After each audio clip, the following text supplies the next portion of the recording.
আসসালামু আলাইকুম। drconsultancy.com ও drmatrimonyBD.com এর প্রতিষ্ঠা, ওনার, ফাউন্ডার, ডিরেক্টর এন্ড চেয়ারম্যান আমি আসাদুল্লাহ কনসালটেন্ট আছি আপনাদের সাথে। MBBS final year student Asadullah TV.BD YouTube channel থেকে। আজকে আলোচনা করব মেডিকেল অ্যাডমিশনের বিষয়ে কিছু কথাবার্তা বলবো, মেডিকেল অ্যাডমিশনের প্রশ্ন বিষয় এবং অ্যাডমিশনের সিস্টেম বিষয়। হ্যাঁ, দেখেন যে এবার মেডিকেল অ্যাডমিশন 2024-25 সেশনের রেজাল্ট দিয়ে দিয়েছে গত 2 দিন আগে। তো আমরা দেখলাম যে এবার মেডিকেল অ্যাডমিশনে চান্স পেয়েছে, ফার্স্ট হয়েছে কে? অবশ্যই আমাদের ঐতিহ্যবাহী নরসিংদী জেলার সন্তান শান্ত। হ্যাঁ, জাহাঙ্গীর আলম শান্ত, তোমাকে অভিনন্দন, শুভেচ্ছা, এমনকি ভালোবাসা ও দোয়া রইল তোমার প্রতি। আমার বাসা রায়পুরা উপজেলায়, ওর বাসা বেলাবা উপজেলায়। হ্যাঁ, আমরা একই এলাকার, একসাথেই। তো শান্ত, আমি বর্তমানে একটু ব্যস্ত আছি। আমি নরসিংদী আগামীকাল অথবা পরের দিন যাবো। বর্তমানে ঢাকা অবস্থান করতেছি, কাজকর্ম নিয়ে ব্যস্ত। আমি চেষ্টা করবো শান্তর একটা ইন্টারভিউ, এমনকি একটা মোটামুটি আধা ঘন্টা একটা ইন্টারভিউ এমনকি নেওয়ার ইনশাল্লাহ চেষ্টা করবো। হ্যাঁ, তো যাক, তো ও এবার মেডিকেল অ্যাডমিশনে প্রথম হয়েছে। হ্যাঁ, 91.25 পেয়েছে। ও সর্বোচ্চ মার্ক পেয়েছে এবার 2025-26 সেশনের মেডিকেল MBBS ও BDS এর অ্যাডমিশনে। আর সর্বনিম্ন স্কোর কাটমার্ক যেটাকে বলে, এটা হচ্ছে 74.25। আচ্ছা, এখানে একটু খুশির সংবাদ বলে যে আমি মন থেকে বলতেছি, কিছুদিন পূর্বেও যখন মেডিকেল অ্যাডমিশন হবে তখন আমি বলতেছিলাম যে আমাদের নরসিংদী এত বিখ্যাত ব্যক্তিবর্গ আছে, এমনকি আমাদের নরসিংদী একটা ঐতিহ্যবাহী জেলা, এমনকি এখানে সব দিক দিয়ে সুযোগ সুবিধা, এমনকি সব দিক দিয়ে সেরা। কিন্তু মেডিকেল অ্যাডমিশনে আমাদের একজন এ পর্যন্ত কেউ প্রথম হলো না আমাদের নরসিংদী জেলা থেকে। মনে মনে নিজে বলতেছিলাম, যদি কোনো সময় যদি আমাদের তো মেডিকেল ইতিহাসে তো নরসিংদী জেলা থেকে প্রথম হয়নি কখনো। অথচ নরসিংদীকে বলা হয় কলেজের শহর। বাংলাদেশের সবচেয়ে বেশি কলেজ অবস্থিত আমাদের নরসিংদীতে। নরসিংদী শহরে প্রায় 60-70টার মতো কলেজ, বুঝতে পারছেন? তো যাও, আলহামদুলিল্লাহ হয়েছে, আল্লাহ তাআলার কাছে শুকরিয়া। আমার মনের আশাটাও, মনের কথাটাও পূরণ হয়ে গেল। আজকে আলোচনা করব মেডিকেল অ্যাডমিশনের প্রশ্ন বিষয়ে। দেখেন যে মেডিকেল অ্যাডমিশনের এবারে যে প্রশ্নটা হয়েছে, সবচেয়ে বাজে জঘন্য একটা প্রশ্ন বলা যায়। কেন এমন সহজ প্রশ্ন কেন করলো? যেখানে কাটমার্ক হয়েছে 74.25। তার এই প্রশ্ন করার ফলে কাদের ক্ষতি হয়েছে, কাদের উপকার হয়েছে জানেন?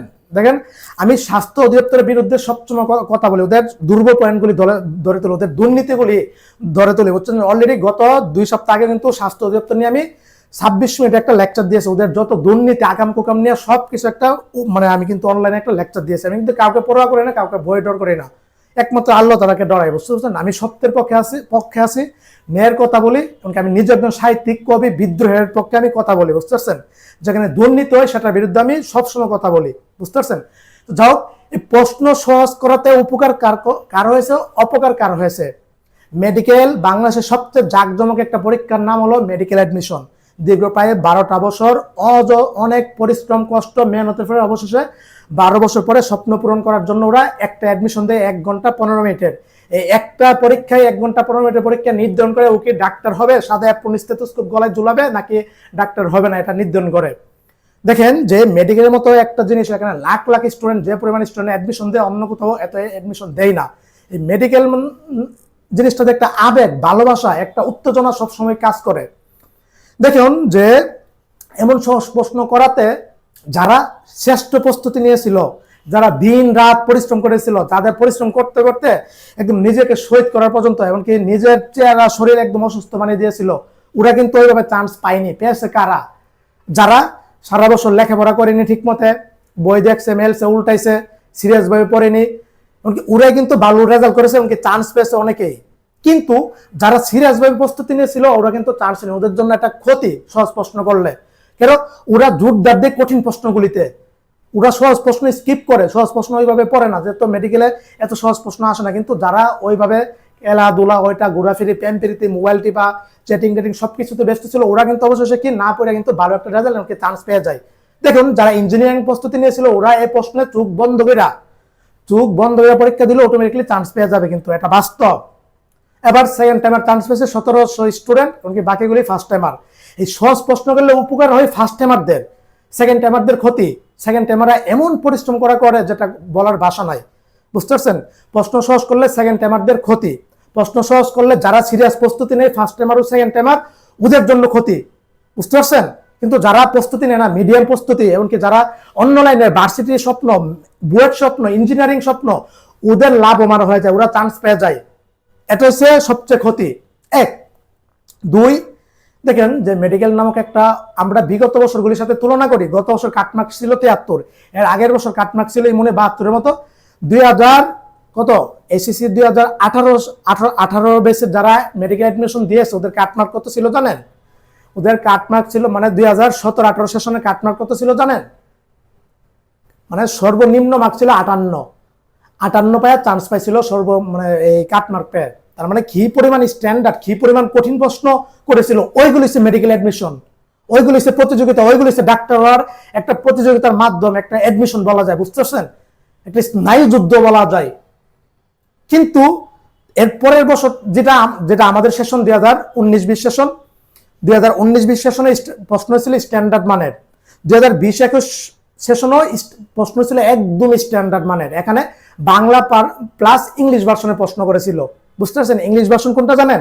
এই যে অপশনে 4টে অপশনে বাংলা থাকে না, এখানে অনেকগুলি প্রশ্নতে 4টে ইংলিশ দিয়ে ঢুকে দিয়েছিল, বুঝতে পারছেন? জীববিজ্ঞান বলেন, রসায়ন বলেন, পদার্থ, এই টাইপের এই প্রশ্নগুলি স্ট্যান্ডার্ড মানের। তারপরের সিস্টেমটা কি, 2021-22 সেশন থেকে মেডিকেল অ্যাডমিশনে অটোমেশন এসেছে, অটোমেশন সিস্টেম। মানে প্রাইভেট মেডিকেল কলেজে কি সরাসরি আর ম্যানুয়ালি ভর্তি হতে পারবে না, অটো সিস্টেমের মানে পদ্ধতিতে ভর্তি হতে হবে। তখন কি ঘটনা ঘটছে, এখান থেকেই মূলত মেডিকেল অ্যাডমিশনে কি একদম বাজে প্রশ্ন করা শুরু হয়েছে। মানে 2021 সাল থেকে ধরা 2021, 22, 23, 24, 25 এই বিগত 4-5 বছর যাবত কি প্রশ্ন হচ্ছে একদম বাজে। মানে 2022 সাল থেকে শুরু হয়েছে প্রশ্ন বাজে প্রশ্ন করা। 2022, 23, 24 এই 3 বছর ঘটনা কি ঘটেছে জানেন? কপি পেস্ট প্রশ্ন বুঝেন, মানে হুবহুব অনুশীলনী প্রশ্ন তুলে দিয়েছে। কয়টা? 40টা করে। এই গত 3 বছর অনুশীলনীর বইয়ের অনুশীলনীর এমসিকিউ থেকে রসায়ন পর্যন্ত হুবহুব 40টা করে প্রশ্ন তুলে দিয়েছিল, কপি পেস্ট প্রশ্ন। মেডিকেলের ইতিহাসে কখনো প্রশ্ন রিপিট হতো না। একটা প্রশ্ন যেগুলি অনুশীলন বলেন কোনো প্রশ্ন রিপিট হতো না, এগুলি ক্রিয়েট করা হতো সুন্দরভাবে, বইয়ের মেইন লাইন থেকে প্রশ্নগুলি কি তৈরি করা হতো, ক্রিয়েট করা হতো, বুঝতে পারছেন? ওইগুলি স্ট্যান্ডার্ড মানের প্রশ্ন। কিন্তু কপি পেস্ট প্রশ্ন 22 সালে হয়েছে, 23 সালে হয়েছে, 24 সালে হয়েছে। এই 25 সালে এসে আমরা যখন আন্দোলন করলাম, আমরা যখন অনলাইনে এগুলি নিয়ে লেখালেখি করলাম, আমি কিন্তু এই প্রশ্ন নিয়ে কিন্তু মেডিকেল অ্যাডমিশন আগে লেকচার দিয়েছি যেন কপি পেস্ট প্রশ্ন না হয়। আরে ভাই, তাহলে 2টা বছর ইন্টারনেট কেন লেখাপড়া করবে? কপি অনুশীলনী থেকে যদি 40টা প্রশ্ন দিয়ে দিই তাহলে কে সিরিয়াস ভাবে লেখাপড়া করবে? অনুশীলনী প্রশ্নগুলি পড়তে সর্বোচ্চ 1-2 ঘন্টা লাগবে। সুতরাং এবার কিন্তু কপি পেস্ট প্রশ্ন দিইনি, মানে অনুশীলনী এমসিকিউ দেয়নি। তাহলে দিয়েছে এটা কি? প্রশ্ন এমন সহজ করেছে যেটা মানে কি বলতাম কাটমার্ক 74 হয়ে গিয়েছে। বিগত বছরে কাটমার্ক ছিল আমরা দেখলাম যে 58 কাটমার্ক ছিল, 60 কাটমার্ক ছিল, 62 ছিল, 65 ছিল, 64 ছিল, 67 ছিল। বিগত বছরগুলিতে 2017, 16, 15, 13, 14, 12 এগুলিতে কাটমার্ক কত ছিল জানেন? 60 থেকে 65-র মধ্যে। আর এখন বিগত 3-4 বছর কাটমার্ক থাকতেছে 70-এর ওই পার, আর এবছর হয়ে গেছে 74। মানে এখানে প্রশ্নটা কি মানে এটা দাঁড়ালো যে স্টুডেন্ট মেধাবী হয়ে গেছে, ভালো পরিশ্রম করতেছে, ভালো রেজাল্ট করতেছে, বিষয়টা প্রশ্নটা এটা না। প্রশ্ন হচ্ছে প্রশ্নগুলি করতেছে ফালতু ভুয়া প্রশ্ন, একদম ইজি প্রশ্ন, এগুলি মেডিকেলের সাথে যায় না, বুঝতে পারছেন? এটা স্টুডেন্টদের ক্ষতি। যারা সঠিক রূপে সব মানে ডাক্তার হওয়ার জন্য সিরিয়াস, ওরা যে ওদের পরিশ্রমটা বৃথা যায়, বুঝতে পারছেন বিষয়টা? এখন প্রশ্নটা হলো মেডিকেল অ্যাডমিশনে কি টাইপের প্রশ্ন আগে হতো, আজ থেকে 5, 6, 7, 8, 10 বছর আগে হতো, বিগত 34 বছর মানে ধরে মেডিকেল অ্যাডমিশনে কিরকম প্রশ্ন হয়েছিল, এবার ওইগুলিতে আসে। আপনি যদি মানে আজ থেকে 10-12 বছর আগের প্রশ্নগুলি দেখেন একদম স্ট্যান্ডার্ড মানের। ওই সময় কাটমার্ক ছিল কি 58 থেকে নিয়ে 65-র মধ্যে, বুঝতে পারছেন? ওইগুলো হতো মানে পরীক্ষার মতো পরীক্ষা, বুঝতে পারছেন? এখন মেডিকেলের প্রশ্ন কিরকম হওয়া উচিত আমি সুন্দরভাবে এটা বলি। 100টা এমসিকিউ থাকে, 100টা এমসিকিউ থেকে 40টা প্রশ্ন একদম ইজি করতে হবে। এটা দরকার পাস করার জন্য। এই 40টা প্রশ্ন সবসময় ইজি করে মেডিকেলের ইতিহাসে সবসময় সহজ করে। এই 40টা প্রশ্ন যেন সবাই পাস করতে পারে। জ্ঞানমূলক প্রশ্ন যেগুলি বলা হয়, আপনি একবার পড়লে উত্তরটা মাথায় এসে পড়বে, এটা ঠিক আছে। 40টা প্রশ্ন ইজি করা যায়, এটা সবসময় যুগ যুগ ধরে করে আসতেছে, এটা দরকার। 40টা প্রশ্ন ইজি করলে বাকি 60টা প্রশ্ন কিভাবে করা হবে? বাকি 60টা প্রশ্ন থেকে 20টা প্রশ্ন হচ্ছে আপনার কি করা হবে, ইজি থেকে একটু কঠিন করা হবে, বুঝতে পারছেন? এখানে গেল আমার 40টা প্রশ্ন আর 20টা প্রশ্ন, কয়টা প্রশ্ন হলো? 60টা প্রশ্ন। আর বাকি 20টা প্রশ্ন করা হবে কি টাইপের জানেন, যে কঠিন থেকেও দ্বিতীয় ধাপ কঠিন, মানে এগুলি একটু উত্তর দিতে গিয়ে আপনার কি একটু ভাবতে হবে, আপনার মনে হবে যে এই প্রশ্নগুলিতে আপনার কি মানে কি হবে, যে উত্তরটা ক হবে নাকি খ হবে, মানে এরকম একটা কনফিউজিং প্রশ্ন থাকবে 20টা। এটা একদম একদম কনফিউজড। এখানে গেল আমার 60 আর 20 মানে 60 আর 20 80টা প্রশ্ন। আমি প্রথম 40টা প্রশ্ন একদম ইজি, পরের 20টা প্রশ্ন হলো ইজি থেকে একটু কঠিন, তারপরের 20টা প্রশ্ন হলো কি কনফিউজড প্রশ্ন, মানে তোমার উত্তর মনে হবে যে দুটোটাই। এই আমার 80টা প্রশ্ন আমি দেখিয়ে দিলাম। আর বাকি 20টা প্রশ্ন হবে কঠিন। এগুলি যারা একদম পুরো বই মুখস্থ করে ফেলেছে, যাদেরকে কোনোভাবে আটকানো যায় না, ওরা ডাক্তার যে কোনোভাবে হয়ে যাবে, ওরা ওই প্রশ্নগুলি পারবে। যারা বইয়ের প্রত্যেকটা লাইন পড়েছে, বইটা পুরো মুখস্থ করে ফেলছে, একদম এমন ভাবে মেহনত করছে, দৈনিক 10-12 ঘন্টা করে পড়তো, ওই প্রশ্নগুলি ওই সব স্টুডেন্টগুলি আনসার উত্তর দিতে পারবে। বুঝতে পারছেন? প্রতিযোগিতাটা মূলত হয় ওই 20টা প্রশ্নের উপর। ওই প্রশ্নগুলি যারা পারবে, যারা উত্তর দিতে পারবে, ওরা চান্স পেয়ে যাবে মেডিকেলে। এখানে ওই প্রতিযোগিতাটা না, ওরা চান্স পাবে না। ওই প্রশ্নগুলি যারা উত্তর দিতে পারে, ওরা হচ্ছে টপ সারির মেডিকেল কলেজগুলিতে চান্স পাবে। আর পরের আমি যে বললাম যে আরেকটা আরো মানে 20টা প্রশ্ন কনফিউজিং, এই 20টা প্রশ্ন যারা পারবে, ওরা হচ্ছে মেডিকেলে চান্স পেয়ে যাবে। বুঝতে পারছেন? প্রথম 40টা প্রশ্ন হচ্ছে সবার জন্য, সবাই পাস করতে পারবে। পরের 20টা প্রশ্ন হলো যে আপনার মানে একটু কনফিউজ টাইপের, মানে একটু কঠিন টাইপের। কনফিউজ বলতে একটু কম কনফিউজড। এই 20টা প্রশ্ন কি যারা মোটামুটি মিডিয়াম টাইপের লেখাপড়া করছে, ওরা মোটামুটি পারবে। এখানে আমার 40 আর 20 কত গেল? 60 মার্ক। এই 60 মার্ক পেয়ে কিন্তু জীবনেও 60টা সঠিকভাবে আনসার কিন্তু চান্স হবে না। আপনার মেডিকেলে চান্স পেতে হলে 80টার মতো 80 প্লাস মানে সঠিক করতে হবে।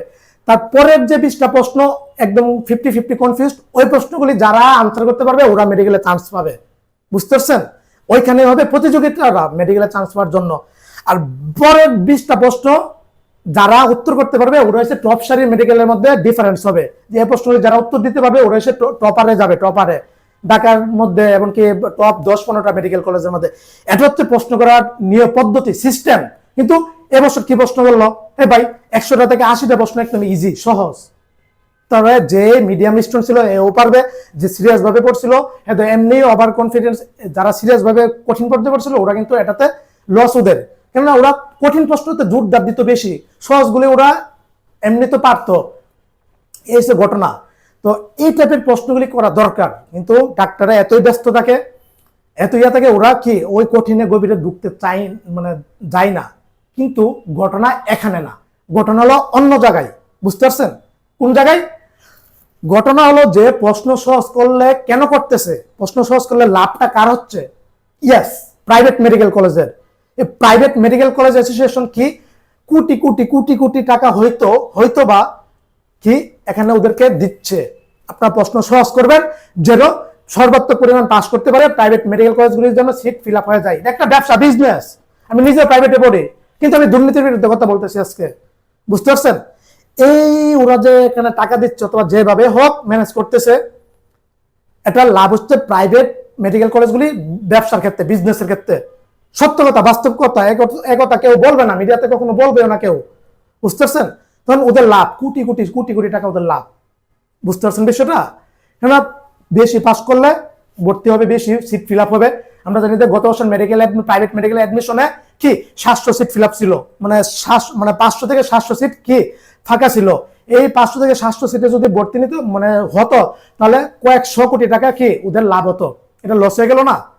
দেখেন গত বছর মেডিকেল অ্যাডমিশনে পাস করছে 60,000 স্টুডেন্ট, 24 সালে। 23 সালে পাস করছিল 49,000 স্টুডেন্ট। 23 সালে 49,000 স্টুডেন্ট পাস করছে। 24 সালে 60,000 চলে গেছে। 25 সালে এটা চলে গেছে 80,000 সিরিয়ালে। এবার আমার বিষয়টা আমি বুঝাইতে পারলাম? হয়তো আমি ওইভাবে বুঝাইতে পারতেছি না, কিন্তু আপনারা বুঝে নেবেন কোন জায়গায় সিস্টেমটা, কোন জায়গায় সমস্যা। এটা পরিবর্তন করা দরকার। এই যে স্বাস্থ্য অধিদপ্তর যারা নিয়ন্ত্রণ করে, যারা আছে, এরা মূর্খ মনে করি আমি। এই যে বর্তমানে যে স্বাস্থ্য মন্ত্রণালয়ের যে প্রধান উপদেষ্টা নূরজাহান বেগম, আরে ও তো কোনো ডাক্তার না, ও তো কিছুই বোঝে না, ও তো হেলথ চিকিৎসা বিজ্ঞানের মেডিকেল কিছুই বোঝে না। ও এবার পুরা শত শত মেডিকেল স্টুডেন্টের জীবন ধ্বংস করে দিয়েছে। সেকেন্ড সার্কুলার দেয়নি প্রাইভেট মেডিকেল কলেজের, ইচ্ছা করে। যারা মেধাগোটে চান্স হয়নি, যারা আবেদন করতে গিয়ে ভুলবশত আবেদন ক্যান্সেল হয়ে গেছিল, যারা নিশ্চয় করেনি, যারা আবেদন করেনি, ওরা কিন্তু বলতে প্রাইভেট মেডিকেল কলেজে ভর্তি হওয়ার জন্য চাচ্ছিল, 700 সিট ফাঁকা ছিল, কিন্তু সার্কুলার দেয়নি, বারবার স্বাস্থ্য অধিদপ্তরে পাঠিয়েছে আন্দোলনের জন্য। আমাদের স্টুডেন্টদের মারধর করা হয়েছে টুকাই ভাড়া করে। আমরা হাইকোর্ট পর্যন্ত রিট করেছি, মানে লাখ লাখ টাকা খরচ করে, ওইটাও আমরা কার্যকর হয়নি। মিডিয়াতে কভারেজ করছি, ওইটাও কার্যকর হয়নি। ওনারা সেকেন্ড সার্কুলার দেয়নি, বুঝতে পারছেন, ইচ্ছা করে। অথচ বিগত বছরগুলিতে 2-3টা করে সার্কুলার দিত প্রাইভেট মেডিকেল কলেজে ভর্তির জন্য। 2024-25 সনে শুধু একটা দিছিল। ওরা স্বাস্থ্য, যারা বর্তমানে স্বাস্থ্য নিয়ন্ত্রণ করতেছে, ওরা স্বাস্থ্য অধিদপ্তরকে ধ্বংস করে দিচ্ছে। আমরা ওই লেকচার আমি সব তুলে ধরছি, বুঝতে পারছেন। তো সুতরাং এভাবে চলবে না, এখানে এটা পরিবর্তন করতে হবে। এই জিনিসটা অবশ্যই পরিবর্তন করতে হবে। যারা এই নিয়ন্ত্রণ আছে, ওরা যে যেমনি পারে ক্ষমতায় আছে ব্যবহার করতেছে। ভাই এগুলি দেখার কিছু নেই, কিন্তু ক্ষতি হচ্ছে আপনার ছেলের, ক্ষতি হচ্ছে আপনার মেয়ের, ক্ষতি হচ্ছে একটা পরিবার যে ছেলেকে নিয়ে, যে মেয়েকে নিয়ে ডাক্তার স্বপ্ন দেখছে, এটা ধ্বংস হয়ে যাচ্ছে। কাদের জন্য? ওদের জন্য, বুঝতে পারছেন।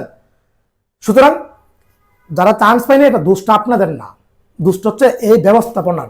তাছাড়া আরো এখানে অনেক ফ্যাক্টর আছে। একজন 81 পেয়েও চান্স পাচ্ছে না, 81 পেয়েও চান্স পাচ্ছে না। এখানে ওর এসএসসি জিপিএ মার্ক কম, ওর ওই দিক দিয়ে সেকেন্ড টাইমার।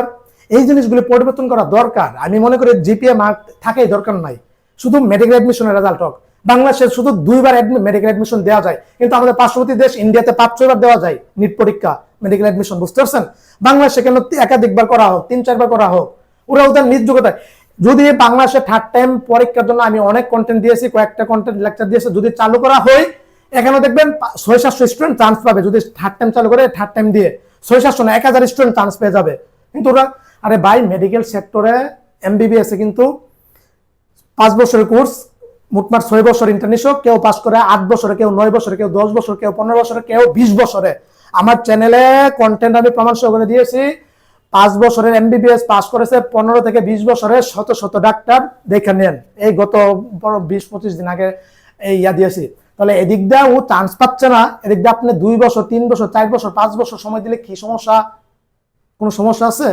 আমার একটা স্টুডেন্ট, আমি ওটা নিয়ে কন্টেন্ট তৈরি করছি, এসসিসি দিয়েছে চান্স পাইনি, আবার এটি গিয়ে ভর্তি হয়ে এসসিসি দিয়েছে, এবার ইন্টার সেকেন্ড ইয়ারে উঠেছে, গোল্ডেন পেয়েছে এসসিসিতে, এবার এসসিসি সামনে দিবে ইনশাল্লাহ।